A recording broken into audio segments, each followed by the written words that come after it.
আমার শহীদ কোন সাহাবীকে তোমরা গোসল দিবা না, কোন সাহাবীকে তোমরা গোসল দিবা না। গোসল না দিয়া তোমরা আমার সকল সাহাবীকে দাফন দিয়া দাও। সকল সাহাবীরা শহীদদের লাশ একত্রিত করার পরে যখন দাফন দিতেছে, একজন মহিলা পর্দাবৃত বেশে দৌড় দিয়ে আসতেছে আর ডাক দিয়ে বলতে, সরকার, ওগো সরকার, আপনি সকল সাহাবীর লাশ গোসল ছাড়া দাফন দিয়া দেন, আমার কোনো আপত্তি নাই। কিন্তু ওগো সরকার, আমার স্বামী হযরতে হানজালা নতুন বিবাহ করেছিল, আপনি বাসর রাত উদযাপনের জন্য তাকে রুখসত দিয়ে দিয়েছিলেন। রুখসত দেওয়ার পরে কে জানি বলেছে কুতিলা মুহাম্মদ, মুহাম্মদ সাল্লাল্লাহু আলাইহি ওয়াসাল্লাম উহুদের প্রান্তে নাই। এই কথা শোনার সাথে সাথে আমার স্বামী হানজালা গোসল না করে, ফরজ গোসল না করে এই উহুদের ময়দানে এসে শহীদ হয়ে গেছে। সরকারে দু আলম নবী সাহাবীদেরকে ডেকে ডেকে বলতেছে, গো সাহাবী, আমার হানজালার লাশটা কোথায় তোমরা দেখো। আহাব্ব সুন্নতি ফাকাদ আহাব্বানি ওয়া মান আহাব্বানি কানা মাই ফিল জান্নাহ। সুবহানাল্লাহ ওয়ালহামদুলিল্লাহ লা ইলাহা ইল্লাল্লাহ। সুবহানাল্লাহ ওয়ালহামদুলিল্লাহ লা ইলাহা ইল্লাল্লাহ। তুমি বাঁচাও, তুমি মারো, অবিরত ক্ষমা করো, তুমি বাঁচাও, তুমি মারো, অবিরত ক্ষমা করো। ধরার যে জন তাকেই ধরো, ধরার যে জন তাকেই ধরো, তোমার নিয়ামতে শেষ হয় না গো আল্লাহ। সুবহানাল্লাহ ওয়ালহামদুলিল্লাহ লা ইলাহা ইল্লাল্লাহ। সুবহানাল্লাহ ওয়ালহামদুলিল্লাহ লা ইলাহা ইল্লাল্লাহ। তো মুহতারাম হাজিরিন, আমি কোরআন কারীম থেকে একটা আয়াত নিয়েছি, ইন্নাল্লাযীনা আমানু ওয়া আমিলুস সলিহাতি কানাত লাহুম জান্নাতুল ফিরদাউসি নুজুলা। যে আল্লাহ তাআলা বলেন, ইন্নাল্লাযীনা, নিশ্চয়ই যারা ঈমান এনেছে, আমানু, যারা ঈমান এনেছে, ওয়া আমিলুস সলিহাত, এবং নেক কাজ করেছে, তাদের জন্য রয়েছে কানাত লাহুম জান্নাতুল ফিরদাউসি নুজুলা। জান্নাতুল ফিরদাউস রয়েছে। কিন্তু জান্নাতুল ফিরদাউস পাওয়ার আগে দুইটা কথা আল্লাহ তাআলা, দুইটা শর্ত আল্লাহ তাআলা দিয়েছেন। ইন্নাল্লাযীনা আমানু, ঈমান আনতে হবে। ঈমান আনতে হবে কাদের মতো ঈমান? ঈমান হলো আবার দুই প্রকার। এক হলো নবীর ভালোবাসার ঈমান, আরেক হলো আল্লাহ তাআলার ভালোবাসার ঈমান। নবীর প্রেমে ঈমান এনেছিল নবীর সাহাবীরা। নবীর প্রেমে কেমন ঈমান এনেছিল সাহাবীরা? নবীর প্রেমের ঈমান ছিল হযরতে হানজালার। হযরতে হানজালা বাসর রাত উদযাপন করবে, লাইলাতুজ জুফা উদযাপন করবে। সরকারে দু আলম নবী হানজালাকে রুখসত দিয়ে দিল। হানজালাকে রুখসত দেওয়ার পরে হানজালাকে বলল, যাও, তোমাকে রুখসত দিয়ে দিলাম, বাসর রাত উদযাপন করো। হানজালা বাসর রাত উদযাপন করার পরে যখন গোসল ফরজ হয়ে গেল, যখন গোসলের কাছে গেছে, কে জানি বলে, তোমরা শোনো নাই কুতিলা মুহাম্মদ, মুহাম্মদ উহুদের ময়দানে নাই। উহুদের ময়দানে মুহাম্মদকে শহীদ করে ফেলেছে। এই কথা শোনার সাথে সাথে হযরতে হানজালার হাতের মধ্যে পানির মশক ছিল। পানির মশকটা নবীজির শহীদের কথা শোনার সাথে সাথে হযরতে হানজালার হাত থেকে পড়ে গেছে। হযরতে হানজালার হাত থেকে পড়ে যে হযরতে হানজালা নতুন বিবাহ করেছে, ঘরের দিকে দৌড় দিছে। ঢার তরবারিটা তার হাতের মধ্যে নিছে। তরবারিটা নিয়া যখন উহুদের ময়দানে রওনা দিবে, তখন তার বিবি হানজালাকে ডেকে বলতেছে, ওগো স্বামী, তোমাকে না আমার নবী লাইলাতুজ জুফা উদযাপন করার জন্য রুখসত দিয়েছে। তখন হানজালা বিবিকে ডাক দিয়ে বলতেছে, বিবি তুমি কি শোনো নাই? ওরে বিবি তুমি কি শোনো নাই?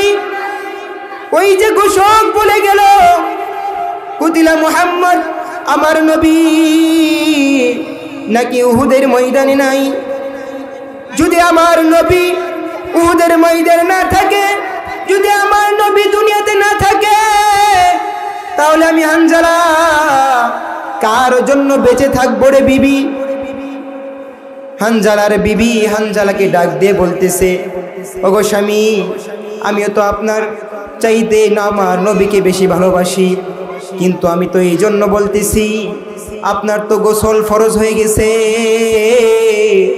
আপনি যদি নাপাক অবস্থায় যান, আমার আল্লাহ নারাজ হয়ে যাইতে পারে। তার জন্য আপনাকে বলতেছি গো স্বামী, আপনি গোসল করে তারপরে উহুদের ময়দানে যান, আমার কোনো আপত্তি নাই। হানজালা ডাক দিয়ে বলতেছে, বিবি আমার, না না, আমি কার জন্য গোসল করব রে বিবি? যেই জমি দুনিয়াতে নাই, আমি হানজালাও দুনিয়াতে থাকতে চাই না। এই কথা বলার সাথে সাথে হযরতে হানজালা উহুদের ময়দানে কাফেরদের মাঝখানে ঢুকে পড়েছে। কাফেরদের মাঝখানে ঢুকে শহীদ হয়ে গেছে। যুদ্ধ করতে করতে শহীদ হয়ে গেছে। এক সময় সরকারে দু আলম নবী ডাক দিয়ে বলতেছে, ওগো সাহাবী, তোমরা সকলে আমার শহীদ সাহাবীদেরকে একত্রিত করো। আমার শহীদ কোন সাহাবীকে তোমরা গোসল দিবা না, কোন সাহাবীকে তোমরা গোসল দিবা না। গোসল না দিয়া তোমরা আমার সকল সাহাবীকে দাফন দিয়া দাও। সকল সাহাবীরা শহীদদের লাশ একত্রিত করার পরে যখন দাফন দিতেছে, একজন মহিলা পর্দাবৃত বেশে দৌড় দিয়ে আসতেছে আর ডাক দিয়ে বলতে, সরকার, ওগো সরকার, আপনি সকল সাহাবীর লাশ গোসল ছাড়া দাফন দিয়া দেন, আমার কোনো আপত্তি নাই। কিন্তু গো সরকার, আমার স্বামী হযরতে হানজালা নতুন বিবাহ করেছিল, আপনি বাসর রাত উদযাপনের জন্য তাকে রুখসত দিয়ে দিয়েছিলেন। রুখসত দেওয়ার পরে কে জানি বলেছে কুতিলা মুহাম্মদ, মুহাম্মদ সাল্লাল্লাহু আলাইহি ওয়াসাল্লাম উহুদের প্রান্তে নাই। এই কথা শোনার সাথে সাথে আমার স্বামী হানজালা গোসল না করে, ফরজ গোসল না করে এই উহুদের ময়দানে এসে শহীদ হয়ে গেছে। সরকারে দু আলম নবী সাহাবীদেরকে ডেকে ডেকে বলতেছে, গো সাহাবী, আমার হানজালার লাশটা কোথায় তোমরা দেখো। যখন আদেশ দিয়ে দিল, সাহাবীরা তন্ন তন্ন করে খোঁজা শুরু করলো। শহীদদের মাঝখানে হানজালার লাশ পায় না, আহতদের মাঝখানেও হানজালার লাশ পায় না, কোনো ওখানে যায় হানজালার লাশ পায় না। তন্ন তন্ন করে যখন খোঁজা শুরু করলো, হানজালার লাশ এক প্রান্ত থেকে আরেক প্রান্ত খুঁজে পাওয়া যায় না। এমন সময় সকল সাহাবীরা ডাক দিয়ে বলতেছে, ওগো সরকার, হানজালার লাশ আমরা উহুদের ময়দানে খুঁজে পাই নাই। হানজালার লাশ আহতদের মাঝখানেও পাই নাই গো সরকার, আমরা শহীদদের মাঝখানেও পাই নাই। এখন সরকারে দু আলম নবী চিন্তিত হয়ে পড়লেন, হাই হাই আমার হানজালার লাশ কোথায়? সাথে সাথে আল্লাহ তাআলা রূহুল কুদুস ফেরেশতা জিবরাইলকে পাঠাইয়া দিল। জিবরাইল আইসা হযরতে হানজালার খবর নবীজির কানে কানে বলতেছে, ওগো সরকার, জমিনের মধ্যে তাকাইয়েন না, চাইয়া দেখেন, তাকাইয়া দেখেন, ওই যে আসমানের মধ্যে জান্নাতি ফেরেশতারা জান্নাতি পানি দ্বারা হানজালার লাশ গোসল করাইতেছে। সুবহানাল্লাহ, হানজালার লাশ গোসল করাইতেছে গো নবী সরকার। নবীজি তাকাইয়া দেখলেন তাজা তাজা পানি, হানজালার দাড়ি বেবে, কপাল বেবে, মাথার চুল বেবে জমিনের মধ্যে পড়তেছে। দেখেন নবীর প্রেমে ঈমান ছিল হযরতে হানজালা। পৃথিবীর বুকে জান্নাতে যাওয়ার পরে গোসল দেবে জান্নাতি ফেরেশতারা এমন না, নবীকে ভালোবাসার কারণে পৃথিবীর বুকে জান্নাতি ফেরেশতাদেরকে দিয়া, জান্নাতি পানি দিয়া হযরতে হানজালার লাশ দুনিয়ার বুকে গোসল করাইছে। তার জন্যই তো হযরতে হানজালার নাম শহীদ বলে না, হযরতে হানজালার নামের শেষে গাসিল বলা হয়। শুধু হানজালার নামের শেষে গাসিল পড়বে তা না, হযরতে হানজালার ছেলে আব্দুল্লাহ ইবনে রাওয়াহা, রাওয়াহা ইবনে গাসিল, হযরতে হানজালার ছেলের শেষে গাসিল লাগানো আছে। আর এই কথায় হাদিসটু বর্ণনা করেছে বাসর রাতে হানজালার রেখে যাওয়া সন্তান হযরতে রাওয়াহা ইবনুল গাসিল। আমরাও যদি এমন করে নবীর প্রেম বুকের মধ্যে নিতে পারি, দুনিয়াতে আল্লাহ তাআলা নবীর মুহাব্বত বুকের মধ্যে রাখার কারণে জিন্দেগির সমস্ত গুনাহ খাতাগুলো মাফ করে দিবে। মুসলমান ভাইরা আমার, এই হইল নবীর প্রেমের ঈমান। আল্লাহ তাআলার প্রেমের ঈমান ছিল তিন যুবক কেমন ঈমান এনেছিল? যুবকের মনের মধ্যে তামান্না ছিল, ঈমানের পথে অবিচল থেকে আমার মরণ যেন হয়। ঈমানের পথে অবিচল থেকে আমার মরণ যেন হয়। তোমার কাছে মিনতি আমার, তোমার কাছে মিনতি আমার, মহামহিম দয়াময়, ঈমানের পথে অবিচল থেকে আমার মরণ যেন হয়। ঈমানের পথে অবিচল থেকে আমার মরণ যেন হয়।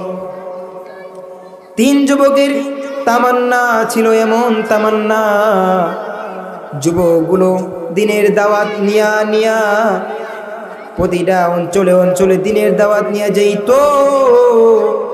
দিনের দাওয়াত নিয়ে যায়া আল্লাহ তাআলার দিনের দাওয়াত দিত, ঈমানের দাওয়াত দিত।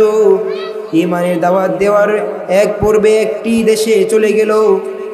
এই মাসালা, এই ইতিহাস হযরতে জালালউদ্দিন সুয়ুতি রহমতুল্লাহি আলাইহির কিতাব শরহে সুদূর ফি আহওয়ালিল মাউতি ওয়াল কুবুর, এই কিতাব থেকে এই ইতিহাসটুকু নেওয়া হয়েছে।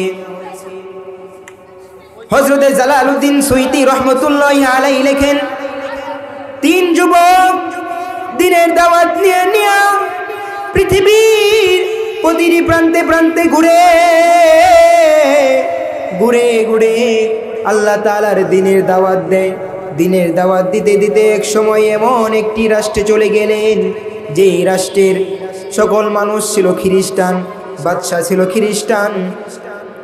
বাদশা খ্রিস্টান হওয়ার পরে যখন 3 জন যুবক ওই রাজ্যের মধ্যে ঢুকে গেল, রাজ্যের মধ্যে ঢোকার পর বাদশার সকল সৈন্যরা তাকে আটক করে তার কাছে নিয়ে যাওয়ার পরে বাদশা ডাক দিয়ে বলতেছে, ও যুবক, তোমরা কেন এই রাজ্যের মধ্যে, আমার রাজ্যের মধ্যে ঢুকলা? যুবকরা ডাক দিয়ে বলতেছে, বাদশা, আমরা এইখানে ঢুকেছি আল্লাহ তাআলার দ্বীনের দাওয়াত নিয়া। আল্লাহ তাআলা এক, সেই আল্লাহ তাআলার বাণী নিয়ে আমরা এই রাজ্যের মধ্যে দ্বীনের দাওয়াত দেওয়ার জন্য আসছি। কাফের বাদশা বলল, কি ব্যাপার, তোমাদের এত বড় সাহস? তোমাদেরকে এখন শাস্তি দেওয়া হবে, কিন্তু শাস্তি দেওয়ার পূর্বে তোমাদেরকে 3টা অফার আমরা দিয়ে দেই। 3টা অফারের মধ্যে 1 নাম্বার অফার হলো, তুমি যদি ঈমান ছেড়ে দাও, ঈমান ছাড়ার পরে তোমাদেরকে খ্রিস্টানি ভাতা দেওয়া হবে 1 নাম্বার।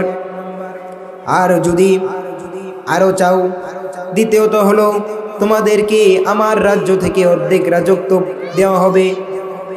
3 নাম্বার অফার হলো, যুবক, তোমরা যদি এই কালিমার দাওয়াত দিয়ে ছেড়ে দাও, আমি বাদশা এই রাজ্যের সুন্দরী সুন্দরী রমণী তোমাদের সাথে বিবাহ দিয়ে দিব। এই কথা বলার পরে 3 জন যুবক ডাক দিয়ে বলতেছে, ওগো বাদশা, তোমরা কিভাবে ভাবলে রে বাদশা যে আমরা সকল যুবক আল্লাহ তাআলার দ্বীনের দাওয়াত দিয়ে ছেড়ে দিব? না বাদশা, না, তুমি যদি তোমার সকল রাজত্ব আমাদের হাতে দিয়ে দাও, তোমার সকল রাজত্বর ধন সম্পদ যদি আমাদের হাতে দিয়ে দাও রে বাদশা, দ্বীনের দাওয়াত আমরা ছাড়তে রাজি না, প্রয়োজনে মরে যাব, ইসলামের পথে দ্বীনের পথে অটল অবিচল থেকে শাহাদাত বরণ করব, তবু দ্বীনের দাওয়াত দেয়া ছাড়ব না। আল্লাহু আকবার। এই কথা বলার পরে বাদশা 3 যুবককে এমন শাস্তি দেয়, কিন্তু দ্বীনের দাওয়াত দেয়া ছেড়ে দেয় না। ওই যুবকগুলো শাস্তি দেওয়ার পরও যখন দ্বীনের দাওয়াত ছাড়ে না, তখন বাদশা বলতেছে, না, এমন করে হবে না, তাদেরকে আরো কঠিন শাস্তি দিতে হবে। এমন সময় বাদশা তাদের সৈন্যকে বলল, ও সৈন্য, তোমরা এমন বড় একটা ডেগের মধ্যে তেল গরম দিয়ে দাও, যে তেল গরম দেওয়ার পরে ওই যুবকদেরকে একটা একটা করে তেলের মধ্যে ছেড়ে দিবে, দেখবা তারপরে তারা ঈমান ছেড়ে দিবে। কিন্তু বাদশা তো জানে নাই যে মুসলমানদের ঈমান কত শক্ত ঈমান, মুসলমানদের ঈমান কত সত্যিকারের ঈমান। যখন বাদশা তাদের রাজ সেনাপতিদেরকে দিয়া তেলের মধ্যে তেল গরম করাইতেছে, এমন সময় একজন যুবককে ধরে তেলের মধ্যে যখন ছেড়ে দিল, তেলের মধ্যে ছাড়ার সাথে সাথে যুবকটা তার হাড্ডি থেকে গোশতগুলো আলাদা হয়ে যায়। আলাদা হওয়ার পরে তারা ওই 2 জন যুবক তাকিয়ে তাকিয়ে দেখতেছে, আর যে তাকে তেলের মধ্যে ছেড়ে দেওয়া হয়েছে সে জানি কেমন ওই 2 যুবককে ডেকে ডেকে বলতেছে, ও ভাই আমার, তোমরা ভয় পেও না, ভয় পেও না, এটা তুমি দেখতেছো, তোমার চোখের মধ্যে দেখা যাইতেছে আমাকে তেলের মধ্যে ফেলে দিয়েছে, কিন্তু না, তোমরা তো দেখতেছো আমাকে আগুনের মধ্যে ফেলে দেওয়া হয়েছে। আমার আল্লাহ তাআলা এই তেলটাকে জান্নাতের বাগান বানাইয়া দিছে, এই তেলটাকে আমার জন্য জান্নাতের বাগান আরামদায়ক তেল বানাইয়া দিছে, তোমরা ভয় পেও না, ঈমানটা ছেড়ো না। যুবক 2টা চোখের পানি ফালাইয়া দিয়া বলতেছে, ওগো আসমানের মালিক, ঈমান যেন আমরা না ছাড়ি, আমাদেরকে এমন শক্তি দাও, এমন ধৈর্য ধরার ক্ষমতা দাও রে মালিক, আমরা যেন মরতে রাজি হয়ে যাই, কিন্তু তোমার দিনের কথা, তোমার হক কথা যেন আমরা না ছাড়ি রে মালিক। এই কথা বলার সাথে সাথে বাদশাহ আবার যুবকদেরকে ডেকে বলতেছে, ও সেনাপতিরা, তোমরা ওই যুবককে আবার তেলের মধ্যে ছেড়ে দাও।